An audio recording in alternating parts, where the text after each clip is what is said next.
Hallelujah ഹല്ലേലൂയ ഹല്ലേലൂയ ഹല്ലേലൂയ ഹല്ലേലൂയ യേശുവേ യേശുവേ യേശുവേ സ്തുതി. സൈന്യങ്ങൾ തൻ കർത്താവേ ആരാധിക്കും നിന്ന. ഒരുമിച്ച് പാടുക എല്ലാവരും. സൈന്യങ്ങൾ തൻ കർത്താവേ ആരാധിക്കും നിന്ന. വിശ്വാസത്തോടെ പാടുക.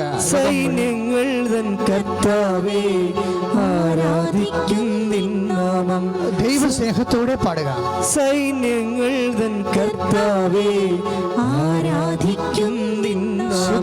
ഹല്ലേലൂയ ഹല്ലേലൂയ ഹല്ലേലൂയ ഹല്ലേലൂയ ഹല്ലേലൂയ യേശുവേ നന്ദി. ഹല്ലേലൂയ സൈന്യങ്ങൾ തൻ കർത്താവേ ഞങ്ങളങ്ങേ ആരാധിക്കുന്നു സ്തുതിക്കുന്നു നന്ദി പറയുന്നു. ഹല്ലേലൂയ ഹല്ലേലൂയ ഹല്ലേലൂയ ഹല്ലേലൂയ യേശുവേ ഹല്ലേലൂയ ഹല്ലേലൂയ യേശുവേ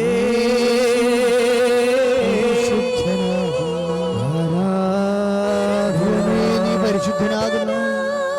യേശുവേ നീ പരിശുദ്ധനാകുന്നു. ഹല്ലേലൂയ നിനക്ക് വേണ്ടി ക്രൂശിക്കപ്പെട്ടവനെ നീ പരിശുദ്ധനാകുന്നു.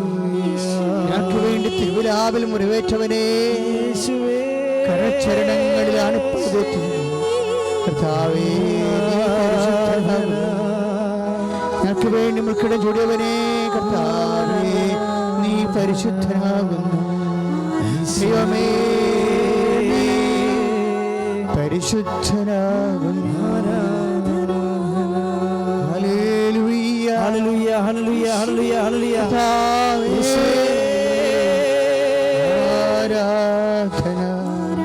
ആരാധന ആരാധന ആരാധന സൈന്യങ്ങൾ തൻ കർത്താവേ ആരാധിക്കും നിന്നാമം. സൈന്യങ്ങൾ തൻ കർത്താവേ ആരാധിക്കും നിന്ന. ഹൃദയത്തിൽ എടുത്ത് പാരട്ടെ, എല്ലാവരും പാരട്ടെ. സൈന്യങ്ങൾ തൻ കർത്താവേ ആരാധിക്കും നിന്നാമം. ഒരുമിച്ച് പാടുക. സൈന്യങ്ങൾ തൻ കർത്താവേ ആരാധിക്കും നിന്ന. അമ്മേ പരിശുദ്ധമ്മേ നല്ലവണ്ണം ആരാധിക്കാൻ ഞങ്ങൾക്ക് വേണ്ടി മധ്യസ്ഥം വഹിക്കണമേ. ശ്രദ്ധിക്കട്ടെ. ഹല്ലേലൂയ ഹല്ലേലൂയ ഹല്ലേലൂയ ഹല്ലേലൂയ ഹല്ലേലൂയ യേശുവേ നന്ദി നന്ദി. ഹല്ലേലൂയ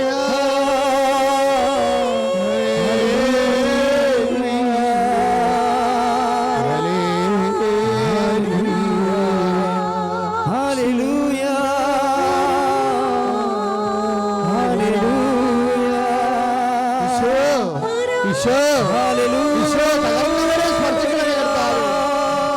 തകർന്നവരെ സ്പർശിക്കണമേ കർത്താവേ. രോഗികളെ സ്പർശിക്കണമേ കർത്താവേ. കരുണയിലുള്ളവരെ സ്പർശിക്കണമേ കർത്താവേ. കോവിഡ് രോഗികളെ സ്പർശിക്കണമേ കർത്താവേ. യേശുവേ കർത്താവേ ആരാധന. ഹല്ലേലൂയ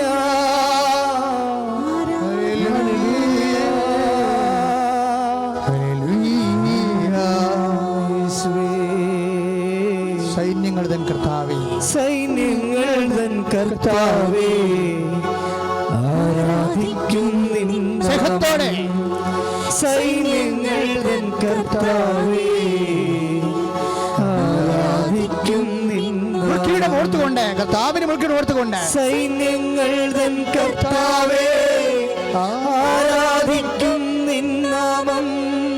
കർത്താവിന്റെ തിരുവിലാവിലെ മുറിവുകളെ ഓർത്തുകൊണ്ട് ആരാധിക്കും നിന്നാമം. സൈന്യങ്ങൾ തൻ കർത്താവേ ആരാധിക്കും നിന്നാമം. കർത്താവിന്റെ കരചരണങ്ങളെ ആഴിപ്പഴുതുകളെ ആരാധിച്ചുകൊണ്ട് സൈന്യങ്ങൾ തൻ കർത്താവേ ആരാധിക്കും നിന്നാമം. കർത്താവിന്റെ കുരിശ് യാത്രയെ അനുസ്മരിച്ചുകൊണ്ട് സൈന്യങ്ങൾ തൻ കർത്താവേ ആരാധിക്കും നിന്നാമം. ശ്രുതികട ഹല്ലേലൂയ ഹല്ലേലൂയ ഹല്ലേലൂയ ഹല്ലേലൂയ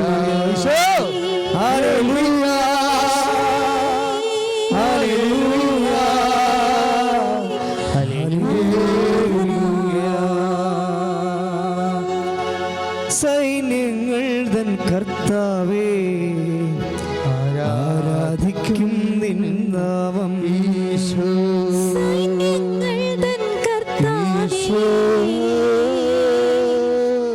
ആരാധിക്കും നിൻ നാമം. സൈന്യങ്ങൾ തൻ കർത്താവേ ആരാധിക്കും നിൻ നാമം. സൈന്യങ്ങൾ തൻ കർത്താവേ ആരാധിക്കും നിൻ നാമം. സൈന്യങ്ങൾ തൻ കർത്താവേ ആരാധിക്കും നിൻ നാമം. സൈന്യങ്ങൾ തൻ കർത്താവേ ആരാധിക്കും നിൻ നാമം.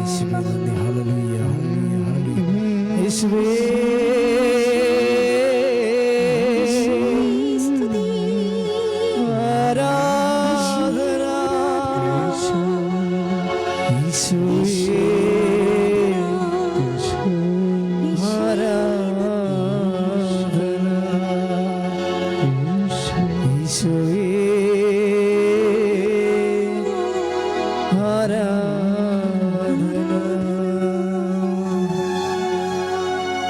Praise the Lord. പ്രിയപ്പെട്ടവരെ, നമ്മൾ കർത്താവിൻ്റെ പുനരുത്ഥാനത്തെക്കുറിച്ചാണ് ധ്യാനിക്കുന്നത്. നിങ്ങൾക്കറിയാം, എല്ലാ തിങ്കളാഴ്ചയും ചൊവ്വാഴ്ചയും ഉയർപ്പുകാലം മുതൽ ഇന്ന് വരെ നമ്മുടെ കർത്താവിൻ്റെ ഉത്ഥാനത്തെക്കുറിച്ചാണ് ധ്യാനിച്ചിരുന്നത്. ധ്യാനിക്കുമ്പോഴൊക്കെ ഉള്ളിൽ പ്രാർത്ഥിക്കണേ മക്കളെ. പുനരുത്ഥാനം ഒരു ശക്തിയാണ്. ഈ ശക്തി വരുന്ന വഴികളാണ് നമ്മളിന്ന്, ഈ പുനരുത്ഥാനത്തിൻ്റെ ശക്തി വരുന്ന ജീവിത സാഹചര്യങ്ങളാണ് നമ്മളിന്ന് ധനവിചാരം നടത്താൻ പോകുന്നത്. നമ്മൾ ഇന്നലെ കണ്ടില്ലേ, എമ്മാവൂസിലേക്ക് പോയ ശിഷ്യന്മാർ, അതും പുനരുത്ഥാന അനുഭവമാണ്. പുനരുത്ഥാനത്തെക്കുറിച്ച് നീ യേശുവിനെക്കുറിച്ച് ചിന്തിക്കുമ്പോൾ നീ ഒരു 75% കർത്താവിനെക്കുറിച്ച് ചിന്തിക്കേണ്ടത് പുനരുത്ഥാനത്തെക്കുറിച്ചാണ്. Praise the Lord. നമ്മൾ കർത്താവിൻ്റെ പീഡാനുഭവത്തെക്കുറിച്ചാണ് ഒത്തിരി ചിന്തിക്കണത്. നമ്മൾ 70% നമ്മളെങ്ങനെയാണെന്ന് വെച്ചാൽ 75% കർത്താവിൻ്റെ പീഡാനുഭവത്തെക്കുറിച്ച് ചിന്തിക്കും, 25% കർത്താവിൻ്റെ ഉത്ഥാനത്തെക്കുറിച്ച് ചിന്തിക്കും. ചില ആൾക്കാർ 20% ചിന്തിക്കത്തില്ല, 10% ചിന്തിക്കത്തുള്ളൂ. നീ പുനരുദ്ധാനത്തെക്കുറിച്ച് എങ്ങനെ ചിന്തിക്കുന്നു, അതാണ് നിൻ്റെ ആധ്യാത്മികത. സ്തുതിക്കട്ടെ. ഹല്ലേലൂയ, ഹല്ലേലൂയ, ഹല്ലേലൂയ, ഹല്ലേലൂയ. യേശുവേ നന്ദി. ഹല്ലേലൂയ, ഹല്ലേലൂയ, ഹല്ലേലൂയ, ഹല്ലേലൂയ.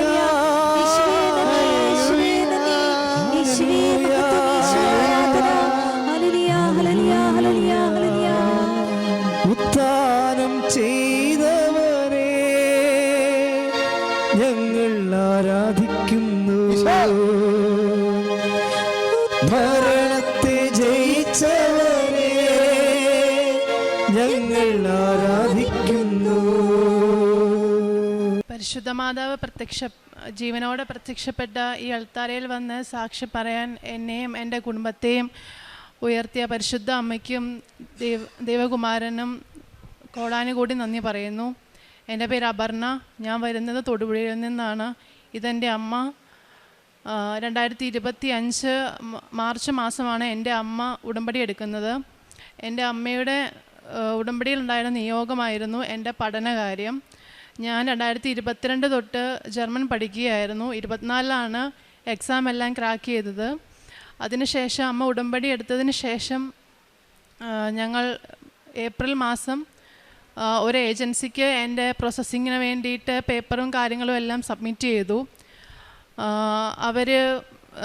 ഞങ്ങൾ ഏപ്രിലാണ് സബ്മിറ്റ് ചെയ്യുന്നത്. ഏപ്രിൽ, മെയ് ആയി, ജൂണായി, ജൂലൈ ആയി, ഒരു മൂവ്മെൻറ്റും ഇല്ല. പ്രോസസ്സിങ് നടക്കുന്നില്ല, ഒന്നും നടക്കുന്നില്ല. അവരെ വിളിക്കുന്നുണ്ട്, അവരുടെ ഭാഗത്തു നിന്നുള്ള ഒരു പോസിറ്റീവ് റെസ്പോണ്ടൊന്നും അവർ ചെയ്യുന്നില്ല. അങ്ങനെ അവർ പറഞ്ഞു വിസയ്ക്ക് ഡേറ്റ് എടുക്കാമെന്ന് പറഞ്ഞു. അപ്പം നമ്മളൊരു കോൺട്രാക്റ്റ് ഇല്ലാതെ എങ്ങനെ വിസയ്ക്ക് ഡേറ്റ് എടുക്കുന്നത്? വിസയ്ക്ക് ഡേറ്റ് എടുക്കാൻ പറ്റത്തില്ല. അപ്പോൾ ഇവരോട് ഞാൻ ചോദിച്ചപ്പോൾ ഇവർ പറഞ്ഞു, അല്ല, ആദ്യം വിസയ്ക്ക് ഡേറ്റ് എടുക്കാം, വിസയ്ക്ക് ഡേറ്റ് കിട്ടാൻ ബുദ്ധിമുട്ടാണെന്ന് പറഞ്ഞ് വിസയ്ക്ക് ഡേറ്റ് എടുക്കുന്നു. നവംബർ മാസം 2025 നവംബർ മാസം വിസയ്ക്ക് ഡേറ്റ് എടുക്കുന്നു. അതിനുശേഷം ഇവർ എൻ്റെ ഇൻ്റർവ്യൂ ക്ലാസ്സുകളൊന്നും നടക്കുന്നില്ല, പ്രോപ്പറായിട്ട് അവരൊന്നും നടക്കുന്നില്ല. അപ്പോൾ എനിക്ക് തോന്നി ഇതെന്തോ ഫ്രോഡാണ്, സ്കാമാണെന്ന് എനിക്ക് തോന്നി. പെട്ടെന്ന് ഞാൻ പറഞ്ഞു, ഞാൻ കുറച്ച് പൈസ അടച്ചിട്ടുണ്ടായിരുന്നു, അത് തിരിച്ചു തരണമെന്ന് പറഞ്ഞു. അവർ തിരിച്ചു തരുന്നില്ല. കാരണം കൊടുത്തു കഴിഞ്ഞാൽ ആ പൈസ പോയി, പിന്നെ അവർ കിട്ടൂലല്ലോ, അങ്ങനെയാണല്ലോ പൊതുവേ. അങ്ങനെ എനിക്ക് വീട്ടിൽ ഇത് പറയാൻ പറ്റത്തില്ല, കാരണം വീട്ടിൽ പറഞ്ഞാൽ എന്നെ വഴക്ക് പറയും. അങ്ങനെ അതിനുശേഷം ഞാൻ വീട്ടിൽ പറയാൻ ഇടയായി, ഇതുപോലെ ഒരു സംഭവമുണ്ട്, അവർ പൈസ കുറച്ച് മേടിച്ചു അങ്ങനെയൊക്കെ. അതിനുശേഷം ഞാൻ നിരന്തരമായിട്ട് പ്രാർത്ഥിക്കാൻ തുടങ്ങി. കാരണം കാശും പോയി, പ്രോസസ്സിങ് നടക്കുന്നില്ല. എൻ്റെ സർട്ടിഫിക്കറ്റിൻ്റെ വാലിഡിറ്റി കഴിയാൻ വളരെ ഒരു 2-3 മാസം കൂടെ ഉള്ളൂ. ഡിസംബർ 2-ന് തീരും. അതിന് മുന്നേ കോൺട്രാക്റ്റും കിട്ടണം, എനിക്ക് കയറി പോവുകയും ചെയ്യണം. അല്ലെങ്കിൽ പിന്നെ അവർ എംബസി പറയും, റീ എക്സാം എഴുതാൻ പറയും. അത് പോസിബിൾ ഉള്ളൊരു കാര്യമല്ല. ഉടനെ തന്നെ എൻ്റെ ഒരു ഫ്രണ്ട് വിളിച്ചു, എടി നീ അവരുടെ കയ്യിൽ നിന്ന് പേപ്പറും കാര്യങ്ങളൊക്കെ മേടിച്ചിട്ട് നീ വേറൊരിടത്ത് കൊടുത്തോ, ഞാനൊരു നമ്പർ തരാമെന്ന് പറഞ്ഞ് അവൾ എന്നെ വിളിച്ചു. അങ്ങനെ ആ ചേച്ചിയായിട്ട് കോൺടാക്റ്റ് ചെയ്തു. ആ ചേച്ചി പറഞ്ഞു, വളരെ പെട്ടെന്ന് തന്നെ നമുക്ക് പ്രോസസ്സിങ് ചെയ്യാം, വെക്കാം, മെഡിക്കൽ എടുത്തോ, ഒരു കുഴപ്പമില്ല, നവംബർ മാസം നമ്മൾ വിസയ്ക്ക് വെക്കാൻ ഡേറ്റും എടുത്തോളാം പറഞ്ഞു. അങ്ങനെ ഒരു ഇൻ്റർവ്യൂ വന്നു. പ്രാർത്ഥനയുണ്ട്, കാര്യങ്ങളുണ്ട്, എല്ലാം ഉണ്ട്. ഉടമ്പടി ഉപ്പും തേനും ഒക്കെ അമ്മ എനിക്ക് നിരന്തരമായിട്ട് കഴിക്കാൻ തരുന്നുണ്ട്. ഞാൻ വിശ്വാസത്തോടുകൂടി പ്രാർത്ഥിച്ചു. അങ്ങനെ ഇൻ്റർവ്യൂ ആയി. ആദ്യത്തെ ഇൻ്റർവ്യൂ എനിക്ക് ക്രാക്ക് ചെയ്യാൻ പറ്റിയില്ല, ഞാൻ അതിൽ ഫെയിലായി. രണ്ടാമതൊരു ഇൻ്റർവ്യൂ വന്നു. ആ ഇൻ്റർവ്യൂവർ വളരെ നല്ലൊരാളായിരുന്നു. കാരണം എന്നോടൊരു ഇൻ്റർവ്യൂ ആയിട്ടല്ല അത് നടത്തിയത്. വളരെ കൂളായിട്ട് എനിക്ക് മര്യാദയ്ക്ക് സംസാരിക്കാനും നല്ലവണ്ണം സംസാരിക്കാൻ പറ്റി. എനിക്ക് ലാംഗ്വേജ് കുറവാണ് എങ്കിൽ പോലും എനിക്ക് അവരുടെ മുന്നിൽ പിടിച്ചു നിൽക്കാൻ പറ്റി. അവർ പറഞ്ഞു, നിന്നെ സെലക്ട് ചെയ്യാം, കുഴപ്പമില്ല, കോൺട്രാക്റ്റ് ഞാൻ തരാമെന്ന് പറഞ്ഞു. പക്ഷെ അവർ കോൺട്രാക്റ്റ് തന്നില്ല. കാരണം ഇൻ്റർവ്യൂ കഴിഞ്ഞ് നവംബർ 3-ന് കഴിഞ്ഞു. പക്ഷേ അവരെനിക്ക് കോൺട്രാക്റ്റ് തരുന്നില്ലായിരുന്നു. അപ്പം എനിക്ക് ഭയങ്കര വിഷമമായി. ഒരു ദിവസം ഞാൻ അമ്മയോട് പറഞ്ഞു, അമ്മ ഞാൻ കൃപാസനത്തിൽ പോവാ, വീട്ടിലിരിക്കാൻ പറ്റത്തില്ല, അത്രയും പ്രയാസം. കാരണം പൈസ കൊടുത്തു, എല്ലാം ചെയ്തു, അവസാനം പൈസയും പോവും. വിസയ്ക്ക് ഡേറ്റ് എടുത്തതും പൈസ കൊടുത്തിട്ടാണ്. അങ്ങനെ പ്രാർത്ഥിച്ച് ഞാനിവിടെ വന്നു. അപ്പോൾ അമ്മ പറഞ്ഞു, എടി നീ പോണ വഴിക്ക് ചിലപ്പോൾ നിനക്ക് കോൺട്രാക്റ്റ് കിട്ടിയേക്കും, എനിക്കങ്ങനെ തോന്നിയെന്ന് എൻ്റെ അമ്മ പറഞ്ഞിരുന്നു. അപ്പോൾ അമ്മ പറഞ്ഞു, എന്നാൽ നല്ല കാര്യം എന്നും പറഞ്ഞ് ഞാൻ ഇവർ കൃപാസനത്തിൽ എത്തിയില്ല. ഞാൻ 9:30 ആകുമ്പോൾ ഇവിടെ എത്തുന്നത് രാവിലെ. പക്ഷേ 9:15 ആയപ്പം, നവംബർ 17-ാം തീയതി 9:15 എനിക്കെൻ്റെ കോൺട്രാക്റ്റ് വന്നെന്നും പറഞ്ഞ് എനിക്ക് മെയിൽ വന്നു. ഞാനിവിടെ എത്തുന്നതിന് മുന്നേ തന്നെ പരിശുദ്ധ അമ്മയും ഈശോയും എനിക്ക് ആ കോൺട്രാക്റ്റ് നൽകി എന്നെ അനുഗ്രഹിച്ചു. അപ്പോൾ എനിക്ക് സന്തോഷമായി. ഞാൻ ആദ്യം കോൺട്രാക്റ്റ് കാണിക്കുന്നതും മാതാവിനെയാണ്, വേറെ ആരെയും അല്ല. ഇവിടെ വന്നതിന് ശേഷമാണ് ഞാൻ ഓപ്പൺ ചെയ്ത് നോക്കുന്നതും മാതാവിനെ ആദ്യം കാണിക്കുന്നതും. അതിനുശേഷമാണ് ഞാൻ വീട്ടിലൊക്കെ വിളിച്ച് പറയുന്നത് കോൺട്രാക്റ്റ് വന്നെന്ന്. എങ്കിൽ പോലും മറ്റൊരു പ്രശ്നം അതിലുണ്ടായിരുന്നു. സർട്ടിഫിക്കറ്റിൻ്റെ വാലിഡിറ്റി കഴിയാൻ ദിവസങ്ങൾ മാത്രമേ ഉള്ളൂ. അന്നേരമാണ് ഞാൻ വിസയ്ക്ക് സബ്മിറ്റ് ചെയ്തു. വിസയ്ക്ക് സബ്മിറ്റ് ചെയ്യാൻ പോയപ്പം ഉപ്പിട്ട് പ്രാർത്ഥിച്ചിരുന്നു. VFS ഓഫീസിൽ ബയോമെട്രിക് എടുക്കാൻ പോയപ്പോൾ എല്ലായിടത്തും ഞാൻ ഉപ്പിട്ട് പ്രാർത്ഥിച്ചിരുന്നു. അതിനുശേഷം അപ്പോൾ എനിക്കൊരു ഉറപ്പായി. അപ്പോൾ തന്നെയല്ല, എനിക്കൊരു അടയാളവും കാണിച്ചു തന്നിരുന്നു മാതാവ്. ഒരു നീല ഫയലിലാണ് എൻ്റെ എല്ലാ ഡോക്യുമെൻസും വെച്ചിരുന്നത്, സേഫാക്കി. അപ്പം ഞാനത് മാതാവിനോട് പറഞ്ഞിരുന്നു, എനിക്ക് എന്തെങ്കിലും ഒരു അടയാളവും കാണിച്ചു തരണമെന്ന് പോകുന്നതിന് മുന്നേ. അങ്ങനെ എനിക്കത് കിട്ടി. വിസയ്ക്ക് സബ്മിറ്റ് ചെയ്തു. അതിനുശേഷം വിസ വരാനുള്ളൊരു ടൈമുണ്ടല്ലോ. എൻ്റെ വിസയ്ക്ക് അത്യാവശ്യം നല്ല ടൈം എടുക്കും. പക്ഷേ ഞാൻ മാതാവിനോട് പ്രാർത്ഥിച്ചു, എത്രയും വേഗം എനിക്ക് കിട്ടിയാൽ കൊള്ളാമായിരുന്നു. കാരണം വാലിഡിറ്റി തീരാൻ കിടക്കുന്നു. തന്നെയല്ല, ക്രിസ്മസ് ന്യൂ ഇയർ വെക്കേഷനാണ്. അപ്പോൾ എംബസികളൊന്നും വർക്കിംഗ് അല്ലായിരിക്കും, അവരെല്ലാം ക്ലോസ് ചെയ്തിടും. അപ്പോൾ പെൻഡിങ്ങിൽ കിടന്ന് കഴിയുമ്പോൾ പിന്നെ അവർ നോക്കുമ്പം വാലിഡിറ്റി കഴിഞ്ഞു, ഉടനെ റിജക്ഷനാണ് എനിക്ക് പിന്നെ സംഭവിക്കാൻ പോണ ഒരു കാര്യം. അതെനിക്ക് നല്ലവണ്ണം അറിയായിരുന്നു. അങ്ങനെ അമ്മയോട് നിരന്തരമായിട്ട് ഞാൻ പ്രാർത്ഥിച്ചുകൊണ്ടിരുന്നു. അമ്മയോട് ഞാനൊരു അടയാളം ചോദിച്ചു, എന്തെങ്കിലും എൻ്റെ വിസയെ എന്തെങ്കിലും ഒരു മൂവ് ചെയ്യുന്ന ഒരു അടയാളം ഞാൻ ചോദിച്ചിരുന്നു. എനിക്കൊരു സ്വപ്ന ദർശനം ഉണ്ടായി. ഞാൻ സ്വപ്നത്തിൽ കാണുന്നത്, എൻ്റെ കയ്യിൽ ഒരാൾ വന്നിട്ട് ഒരു പേപ്പർ, ഒരു കവർ തരുന്നു. ആ കവർ ഞാൻ തുറന്ന് നോക്കിയപ്പോൾ യെസ് അപ്രൂവ്ഡ് എന്നാണ് കാണിച്ചേക്കുന്നത്. അത് കണ്ടപ്പോൾ എനിക്ക് വളരെ സന്തോഷമായി. ആ ഒരു സ്വപ്നമാണ് ഞാൻ കാണുന്നത്. അപ്പം സ്വപ്നം കണ്ട് ഞാൻ വീട്ടിൽ പറഞ്ഞു, അമ്മ ഇങ്ങനെ ഞാനൊരു സ്വപ്നം കണ്ടിരുന്നു, മാതാവാണോ കാണിച്ചു തന്നതെന്നാണ് തോന്നുന്നത്, എൻ്റെ വിസ അപ്രൂവ് ആവും, എനിക്ക് കുഴപ്പമൊന്നുമില്ലെന്നാണ് ഞാൻ തോന്നുന്നതെന്ന് ഞാനിങ്ങനെ മനസ്സിൽ അമ്മയോടും ഞാൻ വീട്ടിലും പറഞ്ഞു. അങ്ങനെ ഞാനത് പിന്നെ വെയിറ്റ് ചെയ്തു. എന്നിട്ട് പിന്നെ എനിക്ക് ടെൻഷൻ, ഒരു ചെറിയ ടെൻഷൻ, ഇനി എന്തെങ്കിലും റിജക്ഷൻ സംഭവിക്കുമേ. എന്നിട്ട് ഞാൻ പിന്നെ മാതാവിനോട് ചോദിച്ചു, മാതാവേ ഒരടയാളം കൂടെ എനിക്ക് കാണിച്ചു തരണേ എന്ന് ഞാൻ പ്രാർത്ഥിച്ചു. അങ്ങനെ ഞാൻ മാതാവിനോട് പ്രാർത്ഥിച്ചൊരു കാര്യമായിരുന്നു. എല്ലാവരും പറയുന്നത് കേൾക്കാം, എന്താ വിസ 7ാമത്തെ പേജിലടിച്ച് കിട്ടി, 9ാമത്തെ പേജിലടിച്ച് കിട്ടിയെന്നൊക്കെ. അപ്പം ഞാനും മാതാവിനോട് പ്രാർത്ഥിച്ചു. കാരണം മാതാവിടെ പ്രത്യക്ഷപ്പെട്ടത് ഡിസംബർ 7-നാണ്. ഞാൻ ജനിച്ചത് ഒരു 17-ാം തീയതിയാണ്. അതേപോലെ തന്നെ അങ്ങനെ പിന്നെ എനിക്ക് കോൺട്രാക്റ്റ് കിട്ടിയത് ഒരു 17-ആണ്. അപ്പോൾ 7 എന്ന് പറഞ്ഞ നമ്പർ എനിക്കൊരു വലിയ കോൺഫിഡൻസ് ആയിരുന്നു. അപ്പം എനിക്ക് 7ാമത്തെ പേജിൽ എൻ്റെ വിസ അടിച്ച് കിട്ടണേന്ന് ഞാൻ നിരന്തരമായി പ്രാർത്ഥിച്ചു.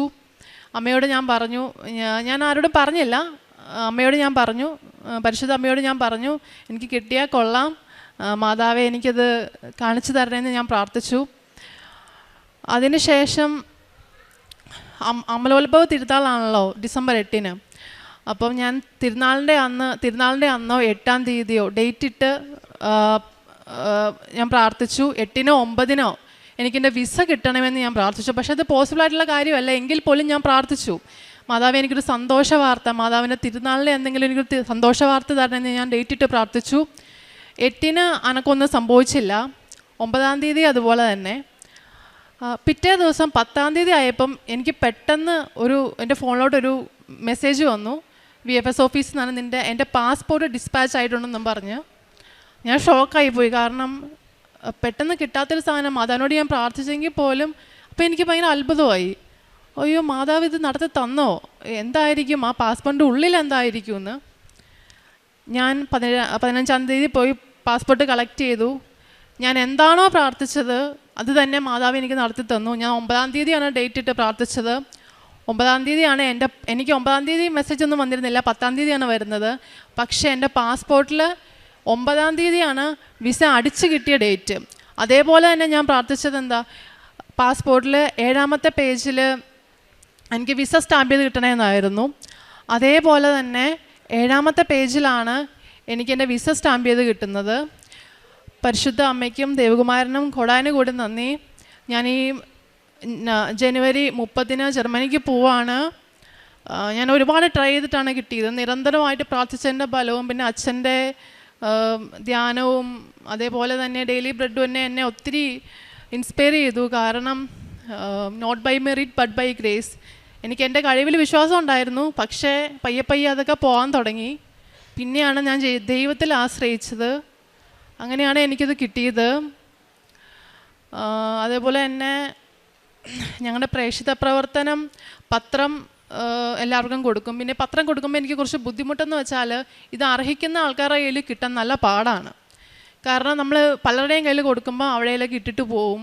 ചിലർ വായിക്കില്ല, ചിലർ സ്പോട്ടിൽ നമ്മൾ പറയും വിശ്വാസമില്ല, ചിലർ വിശ്വാസം ഇല്ലെങ്കിൽ അത് മേടിച്ചിട്ട് അത് എവിടെയെങ്കിലും ഇടും. അപ്പോൾ അതെനിക്ക് ഭയങ്കര ബുദ്ധിമുട്ടാണ്. ഈ പത്രം ഡിസ്ട്രിബ്യൂട്ട് ചെയ്യാൻ എനിക്ക് അത് അർഹിക്കുന്നവരെ കിട്ടാൻ കുറച്ച് പ്രയാസമാണ്. അതുകൊണ്ട് അത് ഞാൻ അർഹിക്കുന്നവരുടെ കയ്യിൽ മാത്രമേ കൊടുക്കത്തുള്ളൂ, ചുമ്മാ ആൾക്കാരുടെ കയ്യിൽ ഞാൻ കൊടുക്കാറില്ല. അതേപോലെ തന്നെ അച്ഛൻ്റെ ധ്യാനങ്ങൾ ഷെയർ ചെയ്യുകയും പിന്നെ ഡെയിലി ബ്രെഡ് ഷെയർ ചെയ്യുകയും അപ്പം ഞാൻ വിശ്വാസത്തിലോട്ട് വന്ന ആൾക്കാരത് കളിയാക്കും. കാരണം ഞാൻ അങ്ങനെ ദൈവത്തിൽ പ്രാർത്ഥിക്കാത്ത ഒരാളാണ്. അപ്പോൾ പയ്യാണ് ഞാൻ വിശ്വാസത്തിലോട്ട് വരുന്നത്.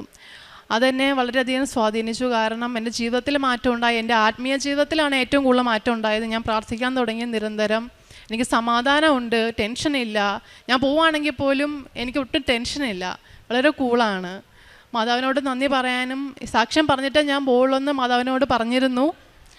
അതുപോലെ തന്നെ ഞാൻ വാക്ക് പാലിച്ചു. സാക്ഷ്യം പറഞ്ഞിട്ടാണ് ഞാൻ പോകുന്നത്. മാതാവിനും തിരുക്കുമാരനും കോടാനുകൂടി നന്ദി. ഈ സാക്ഷ്യം ഞാൻ മാതാവിനും തിരുക്കുമാരനും സമർപ്പിക്കുന്നു. അമ്മ മാതാവിനും തിരുക്കുമാരനും എൻ്റെ കോടാനുകൂടി നന്ദി പറഞ്ഞുകൊണ്ട് എനിക്ക് ഈ സാക്ഷ്യം പറയാൻ എന്നെ അനുവദിച്ച ഈ അമ്മ മാതാവിന് ഞാൻ വീണ്ടും ഒരു ആയിരം നന്ദി പറയുന്നു. എൻ്റെ പേര് ജമീല. ഞാൻ ജയ്പൂരിലാണ് ജോലി ചെയ്യുന്നത്. ഇവിടെ പത്തനംതിട്ട ജില്ലയിൽ കോന്നിയിൽ നിന്നാണ് ഞാൻ വരുന്നത്. എനിക്കുണ്ടായ അനുഭവം ഇവിടെ പറയാൻ ഞാൻ ആഗ്രഹിക്കുന്നത്, ഞാൻ ജയ്പൂരിൽ നിന്നും ഒരു അക്രൈസ്തവ കുടുംബത്തിൽപ്പെട്ടതാണ്. അവിടെ നേഴ്സിംഗായിട്ട് ജോലി ചെയ്യുന്നു. ജോലി ചെയ്തുകൊണ്ടിരിക്കുന്ന കൂട്ടത്തിൽ അവിടെ ഒരു വാക്സിനേഷൻ്റെ പ്രശ്നങ്ങളുണ്ടായി, ഒരു കേസുണ്ടായി. അത് എൻ്റെ പേരിലായിരുന്നു ആ കേസ് വന്നത്. അത് ഞാൻ അറിഞ്ഞു ചെയ്ത കേസുകളോ അല്ലെ എൻ്റെ പേരിൽ എനിക്ക് അറിഞ്ഞ് ചെയ്ത കാര്യങ്ങളോ തെറ്റുകളോ അല്ല അത് എനിക്ക് സംഭവിച്ചത്. കോവിഡിൻ്റെ വാക്സിനേഷൻ ചലിച്ച സമയത്ത് അത് കോവാക്സിൻ എന്നും കോവിഷീൽഡ് എന്നും പറഞ്ഞ് 2 വാക്സിൻ വന്നപ്പോൾ ഞാൻ അറിയാതെ മറ്റൊരു സ്റ്റാഫ് അത് 2 വാക്സിനും അവർ കൊടുത്തത് ശരിയായിട്ടാണ് കൊടുത്തത് എങ്കിലും അത് കൊടുത്തപ്പോൾ ആ ഇഞ്ചക്ഷൻ സ്വീകരിച്ച അവർ തെറ്റിദ്ധരിച്ച് അവർക്ക് തെറ്റായിട്ട് കൊടുത്തു എന്നുള്ളൊരു പ്രചരണമാണ് അവർ പറഞ്ഞുണ്ടാക്കിയത്. അങ്ങനെ അവരുകൊണ്ട് അത് കേസ് കൊടുക്കുകയും കേസ് നടക്കാൻ തുടങ്ങിയിട്ട് വർഷങ്ങൾ 3 ഇതേപ്പറ്റി എനിക്ക് യാതൊരു അറിവുമില്ലായിരുന്നു. 2024 ജൂലൈ 10 ആയപ്പോഴേ ഈ കേസിൻ്റെ ഫൈനൽ വിധിയാണെന്ന് പറഞ്ഞുകൊണ്ടാണ് എനിക്ക് അവിടുന്ന് സന്ദേശം കിട്ടിയത്. അതൊരു എൻ്റെ ഓഫീസിലുള്ളവർ എന്നെ വിളിക്കുകയും ഈ ഫൈനൽ വിധിക്ക് വേണ്ടി നീ സൈനിട്ട് കൊടുക്കണമെന്ന് പറഞ്ഞ് എന്നെ വിളിച്ചു. ഞാൻ ചെന്നു, ഞാൻ സൈനിട്ട് കൊടുത്തു. അതിനുശേഷം ഞാൻ വിചാരിച്ചു എന്താണിതിൽ എഴുതിയിരിക്കുന്നത് എന്നൊന്ന് വായിച്ച് നോക്കാം എന്ന് ഞാൻ വിചാരിച്ചു. ഞാനത് വായിച്ചപ്പോൾ എഴുതിയിരിക്കുന്നത് അത് ഒന്നിൽ അവർക്ക് 1 കോടി രൂപ കൊടുക്കണമെന്നും അതല്ല എന്നുണ്ടെങ്കിൽ ജീവപര്യന്തം തടവിൽ കിടക്കണമെന്നുള്ള ഫൈനൽ വിധിയാണ് അവരാ പറയാൻ വെച്ചിരിക്കുന്ന ഡേറ്റ് പറഞ്ഞത്. അപ്പോൾ അത് കേട്ടപ്പോൾ എനിക്ക് മനസ്സിൽ ഒരുപാട് വേദന വന്നു. കാരണം ഞാൻ അറിയാത്തതും എൻ്റെ കയ്യിൽ നിന്ന് വരാത്ത തെറ്റുമായിരുന്നു ആ ഒരു കേസെന്ന് പറയുന്നത്. അത് അവർ കേസ് പറയാൻ ഞാൻ പോയില്ല, പക്ഷെങ്കിൽ എന്നോടൊപ്പം മറ്റു ഡോക്ടർ ഉണ്ടായിരുന്നു. ഡോക്ടർ അവിടെ കേസ് പറയാൻ പോയി. അവിടെ ചെന്ന് അവർ കേസിൻ്റെ വിധിക്ക് പോയപ്പോൾ അവർ പറഞ്ഞു അവർ കേസ് കൊടുത്ത ആൾ അവിടെ വന്നിട്ടില്ലാതെ വന്നപ്പോൾ ആ കേസ് അന്ന് അവർ മാറ്റിവെച്ചു. അതിനുശേഷം പിന്നെയും അത് ഡേറ്റ് മാറ്റിയെന്ന് പറഞ്ഞപ്പോഴും എൻ്റെ മനസ്സിലാകപ്പാടെ ടെൻഷനായി. ഞാൻ എൻ്റെ ഒരു മോനുണ്ടായിരുന്ന മോനോട് പോലും ഞാൻ ഈ കേസിൻ്റെ വിവരങ്ങളൊന്നും പറഞ്ഞില്ല, അവൻ ടെൻഷൻ അടിക്കണ്ടല്ലോ എന്ന് വിചാരിച്ച്. അപ്പോൾ എനിക്ക് രാത്രിയിൽ ഉറക്കമില്ല, ഒന്നുമില്ല. എൻ്റെ മനസ്സിൽ ഞാൻ അറിയാത്ത തെറ്റിന് വേണ്ടിയാണല്ലോ ഞാൻ ഈ ശിക്ഷ അനുഭവിക്കേണ്ടത് എന്നുള്ള ഒരു ടെൻഷൻ എൻ്റെ മനസ്സിലാകപ്പാടെ കടന്നുകൂടി. അപ്പോൾ ഞാനിങ്ങനെ ഈ മാതാവിൻ്റെ പത്രങ്ങൾ വായിക്കുകയും മാതാവിനെ പറ്റിയുള്ള കാര്യങ്ങളൊക്കെ എനിക്കറിയുകയും ചെയ്യാമായിരുന്നു.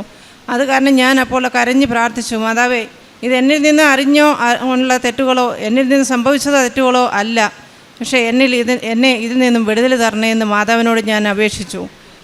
ഉടമ്പടി അത് കഴിഞ്ഞപ്പോൾ ഞാൻ വന്നു ഉടമ്പടി എടുക്കുകയൊക്കെയും ചെയ്തു. അപ്പോൾ 2024 ജൂലൈ 10 സെപ്റ്റംബറിൽ ഞാനിവിടെ വന്ന് ഉടമ്പടി എടുക്കുകയും ചെയ്തു. അപ്പോൾ എനിക്ക് സാക്ഷ്യം പറയണമെന്നുള്ളതിലായിരുന്നു ഞാൻ വന്നത്. അന്നെനിക്ക് പറയാൻ പറ്റിയില്ല. പിന്നെ അതിനുശേഷം ആ കേസ് ഒരാഴ്ച കഴിഞ്ഞപ്പോൾ ആ ഡോക്ടർ തന്നെ എന്നോട് വന്ന് ഞാൻ ഡ്യൂട്ടിയിലിരുന്നപ്പോൾ പറഞ്ഞു ഒരു ഗുഡ് ന്യൂസ് ഉണ്ടെന്ന്. അപ്പോൾ ഞാൻ ചോദിച്ചു എന്താണ് സാറേ? അപ്പോൾ എന്നോട് പറഞ്ഞു ആ വിധി നമ്മുടെ ഫേവറിലാണ് ആ വിധി ഫൈനലായിരിക്കുന്നത്. അതുകൊണ്ട് ഇനിയും നിനക്കതിൽ നിന്ന് യാതൊരു ബുദ്ധിമുട്ടും ഉണ്ടാകത്തില്ല. അതിൻ്റെ പേപ്പറുകൾ നീ വാങ്ങിച്ചോണം, ഇവിടെ നിന്ന് ഓഫീസിൽ നിന്നും അതിൻ്റെ കോപ്പി നീ വാങ്ങിച്ചോണം എന്ന് എന്നോട് പറഞ്ഞു. അപ്പോൾ ഞാൻ മാതാവിനോട് ഒരുപാട് നന്ദി, കോടാനുകോടി നന്ദി ഞാൻ അർപ്പിച്ചു. മാതാവേ എന്നിൽ നിന്നുണ്ടായ തെറ്റല്ലാത്തതുകൊണ്ട് എന്നെ മാതാവ് അതിൽ നിന്ന് രക്ഷപ്പെടുത്തിയല്ലോ എന്ന് ഞാൻ മാതാവിന് നന്ദി പറഞ്ഞു. അതിനുശേഷം വേറൊരു വിഷയം എനിക്കുണ്ടായെന്ന് പറഞ്ഞാൽ ഒരു അനുഗ്രഹം കിട്ടിയതെന്ന് വെച്ചാൽ 10 വർഷക്കാലം കൊണ്ട് ഞാൻ ആ ജയ്പൂർ എന്ന് പറയുന്ന നാട്ടിൽ കുറച്ച് സ്ഥലം വാങ്ങിക്കാനായി ഒരു മലയാളി മനുഷ്യനാണ്, അയാൾക്ക് ഞാൻ കുറേ കാശുകൾ കൊടുത്തു വെച്ചിരുന്നു. അയാൾ ആ കാശ് വാങ്ങിച്ച് 10 വർഷമായിട്ടും അത് എഴുതി എൻ്റെ പേര് തരാൻ അയാൾ ഒരിക്കലും താല്പര്യപ്പെട്ടിരുന്നില്ല. അങ്ങനെ ഇരിക്കെ കഴിഞ്ഞ 1 വർഷക്കാലം കൊണ്ട് നിരന്തരം ഞാൻ അയാളെ വിളിക്കുകയും എനിക്കത് എഴുതി തരണമെന്നും പറഞ്ഞ് ഞാൻ പറയുകയും ചെയ്തു.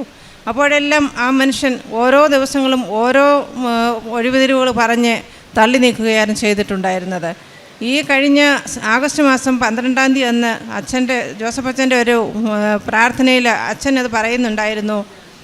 ഉടമ്പടി ധ്യാനത്തിൽ അച്ഛനത് പറയുന്നുണ്ടായിരുന്നു. ഒരു കുറേ നാൾ കൊണ്ട് നടക്കാതെ ഇരിക്കുന്ന ഒരു കാര്യങ്ങൾ 44 ദിവസത്തിനകം സാധിച്ചു കിട്ടുമെന്ന് അച്ഛൻ ഇങ്ങനെ പറയുന്നുണ്ടായിരുന്നു. ഞാൻ അപ്പോഴും മാതാവിനോട് കൈ കൂപ്പി ഞാൻ പ്രാർത്ഥിച്ചു, മാതാവേ ആ അച്ഛൻ പറയുന്ന കാര്യങ്ങൾ അത് എൻ്റെ കാര്യം നടന്നു കിട്ടണമേ എന്ന് ഞാൻ പ്രാർത്ഥിച്ചു. ആ പ്രാർത്ഥനയുടെ ഫലമായിട്ട് സെപ്റ്റംബർ 12-ാം തീയതി അന്ന് അച്ഛൻ പറഞ്ഞിട്ട് 1 മാസമായതേ ഉള്ളൂ. ആ സെപ്റ്റംബർ 12-ാം തീയതി അന്ന് ആ വസ്തുവിൻ്റെ രജിസ്ട്രേഷൻ അയാൾ എനിക്ക് ചെയ്തു തരുകയും അതെനിക്ക് എൻ്റെ പേരിലാക്കി കിട്ടുകയും ചെയ്തു. അതിന് അമ്മയോടും മാതാവിനോടും ജോസഫ് അച്ഛനോടും കോടാനുകോടി നന്ദി ഞാൻ അർപ്പിക്കുന്നു. നേർച്ച വസ്തുക്കൾ ഉപയോഗിച്ച് എനിക്ക് ജോലി ചെയ്യുമ്പോൾ എനിക്ക് നിന്നുകൊണ്ട് ജോലി ചെയ്യാൻ ഒരുപാട് ബുദ്ധിമുട്ടുകളുണ്ടായിരുന്നു. വേദന കാരണം, എനിക്ക് നടുവിൻ്റെ വേദനയും ഒക്കെ കാരണം എനിക്ക് നിന്ന് ജോലി ചെയ്യാൻ പറ്റത്തില്ലായിരുന്നു. അത് ഞാൻ തൈലം ഉപയോഗിച്ചും ഉപ്പിൻ ഉപയോഗിച്ചും തേൻ ഉപയോഗിച്ചും അതിൻ്റെ എല്ലാം ഇതുമില്ല എനിക്ക് എൻ്റെ വേദനകളെ കുറഞ്ഞു കിട്ടി. പിന്നെ അതിനുശേഷം ചെറിയ ചെറിയ കാര്യങ്ങളൊക്കെയും എനിക്ക് ഒരുപാട് കാര്യങ്ങൾ എനിക്ക് അമ്മ മാതാവ് സാധിച്ചു തന്നിട്ടുണ്ട്. അതൊക്കെയും ഞാൻ ഉൾപ്പെടുത്തി പറയണമെങ്കിൽ ഒരുപാട് സമയങ്ങളെടുക്കും. അതുകൊണ്ട് എൻ്റെ മകൻ്റെ കാര്യത്തിലാണേലും ഇപ്പം മകൻ എൻ്റെ കൂടെ ഇല്ല എങ്കിലും അവൻ്റെ കാര്യത്തിലാണെങ്കിലും അവൻ്റെ പഠിത്ത കാര്യത്തിലും അവൻ ഒത്തിരി പുറകിലോട്ടായിരുന്നു. അവന് കഴിഞ്ഞ പരീക്ഷകൾ എഴുതിയ സമയത്തും അവൻ ഒന്നും പഠിക്കാതെ പരീക്ഷ എഴുതാൻ പോയി. അപ്പോഴും ഞാൻ മാതാവിനോട് പ്രാർത്ഥിച്ചു, മാതാവേ എൻ്റെ മോന് പഠിക്കാനൊന്നും സമയമില്ലായിരുന്നു, അവൻ പഠിച്ചില്ല, അവൻ എക്സാം എഴുതുന്നു, അവനെ ആ പരീക്ഷയിൽ നല്ല മാർക്കോടെ അവനെ പാസ്സാക്കിപ്പിക്കണേ എന്ന് ഞാൻ മാതാവിനോട് പറഞ്ഞു. അവന് റിസൾട്ട് വന്നപ്പോൾ അവന് 75% മാർക്കോടെ അവന് വിജയം കിട്ടി. അതിലും അമ്മ മാതാവിനോട് ഞാൻ കോടാനുകോടി നന്ദി അർപ്പിക്കുന്നു. അമ്മ മാതാവ് നൽകി തന്ന ഒരുപാട് അനുഗ്രഹങ്ങൾ വേറെയുമുണ്ട്. കാരുണ്യ പ്രവൃത്തിയായി ഞാൻ എനിക്ക് എന്നാൽ കഴിയുന്ന കാര്യങ്ങൾ എല്ലാം പാവപ്പെട്ടവർക്കും രോഗാവസ്ഥയിൽ കഴിയുന്നവരെ ഞാൻ പോയി കാണുകയും അവർക്ക് വേണ്ടത് ചെയ്തു കൊടുക്കാവുന്ന സഹായങ്ങളൊക്കെയും എന്നാൽ കഴിയുന്ന സഹായങ്ങളെല്ലാം ഞാൻ അവർക്ക് ചെയ്തു കൊടുക്കാനുണ്ട്. അതുപോലെ എൻ്റെ സിസ്റ്ററിൻ്റെ കൂടെ ജോലി ചെയ്തിരുന്ന ഒരു സിസ്റ്റർ ഇതുപോലെ CVA അറസ്റ്റായിട്ട് പുള്ളിക്കാരി കോമയിലായി. ആ കോമയിലായിരുന്ന സമയത്തിൽ ഞാൻ ഹോസ്പിറ്റലിൽ ചെന്ന് ആ പുള്ളിക്കാരിയെ കാണുകയും ഈ മാതാവിൻ്റെ തൈലം കൊണ്ട് അവർക്ക് കുരിശ് വരച്ച് കൊടുക്കുകയും ഉപ്പ് കൊണ്ട് അവർക്ക് അത് കഴിക്കാൻ കൊടുക്കുകയും കൊടുത്തു. അത് കഴിഞ്ഞപ്പോൾ അന്ന് ഞാൻ തിരിച്ചു വന്ന് രാത്രി ഞാൻ അവരെ ഫോൺ വിളിക്കുമ്പോൾ അവരെ മകൻ പറയുന്നു, എൻ്റെ മമ്മി കണ്ണ് തുറന്നു എന്ന്. അത് കേട്ട് ആ അമ്മ മോക്കും അവരുടെ മോൾക്കും ഒരുപാട് സന്തോഷമായി, അമ്മയ്ക്ക് ഇങ്ങനൊരു അനുഗ്രഹം കിട്ടിയല്ലോന്ന്. ഇപ്പോൾ അതിനുശേഷം ഞാൻ പല പ്രാവശ്യം അവരുടെ വീട്ടിൽ ചെന്നും പ്രേക്ഷിത പ്രവർത്തനമായിട്ട് ഞാൻ എന്നോട് ജോലി ചെയ്യുന്ന എല്ലാവരോടും ഞാൻ മാതാവിനെപ്പറ്റി ഇവിടുത്തെ അനുഗ്രഹത്തെപ്പറ്റി എല്ലാം ഞാൻ പറയും. ഇപ്പോൾ എൻ്റെ കൂടെ ഞാൻ ഇവരെ 2 പേരെ ഞാൻ അവിടെ നിന്ന് കൊണ്ടുവന്നു. അവർക്കും ഇവിടെ വന്ന് ഉടമ്പടി എടുക്കാനും സാധിച്ചു. അതിനുശേഷം 2 മാസം മുമ്പ് എന്നോടൊപ്പം ജോലി ചെയ്തിരുന്ന ഒരു സ്റ്റാഫ് ഇവിടെ വന്ന് ഉടമ്പടി എടുത്തിട്ട് പോയി. അച്ഛൻ്റെ ധ്യാനം കൂടുമ്പോൾ എല്ലാ ദിവസവും ഞാൻ ധ്യാനങ്ങൾ കൂടാറുണ്ട്, സാക്ഷ്യങ്ങളെല്ലാം കേൾക്കാറുണ്ട്. പിന്നെ രാവിലത്തെ പ്രാർത്ഥന ഞാൻ നിരന്തരം ചെയ്യാറുണ്ട്. വൈകിട്ടത്തെ പ്രാർത്ഥനയെന്ന് വെച്ചാൽ ഞാൻ ജോലി ചെയ്യുന്ന കാരണം എനിക്ക് സന്ധ്യസമയത്തെ കറക്റ്റ് സമയത്തിന് ചെയ്യാൻ പറ്റത്തില്ല. എങ്കിൽ തന്നെയും ഞാൻ വീട്ടിൽ വന്നതിന് ശേഷം ഞാൻ ഇരുന്ന് മാതാവിനോടുള്ള ആ പ്രാർത്ഥന ഞാൻ നിരന്തരം പ്രാർത്ഥിക്കുകയും അങ്ങനെയുള്ള കാര്യങ്ങളെല്ലാം സമയാസമയം ഞാൻ ചെയ്യാറുണ്ട്. ഇപ്പോഴും എനിക്ക് പ്രേക്ഷിത പ്രവർത്തനമായും കാരുണ്യ പ്രവർത്തനമായും ഒരുപാട് കാര്യങ്ങൾ ചെയ്യണമെന്ന് നല്ല ആഗ്രഹമുണ്ട്. ഇനി ഞാൻ ചെയ്യുകയും ചെയ്യും. എൻ്റെ ആഗ്രഹം ഈ മാതാവിൻ്റെ പ്രത്യക്ഷത്തിന് സാക്ഷിയായി തന്നെ മുന്നോട്ട് പോകണമെന്നാണ് എൻ്റെ ഇപ്പോഴത്തെ ആഗ്രഹങ്ങളൊക്കെയും. അതിന് അമ്മ മാതാവ് എനിക്ക് അനുഗ്രഹങ്ങൾ തന്ന് എന്നെ അനുഗ്രഹിക്കട്ടെ എന്ന് ഞാൻ മാതാവിനോട് കോടാനുകോടി നന്ദി അർപ്പിച്ചുകൊണ്ട് എൻ്റെ വാക്കുകൾ ഞാനിവിടെ ചുരുക്കുന്നു.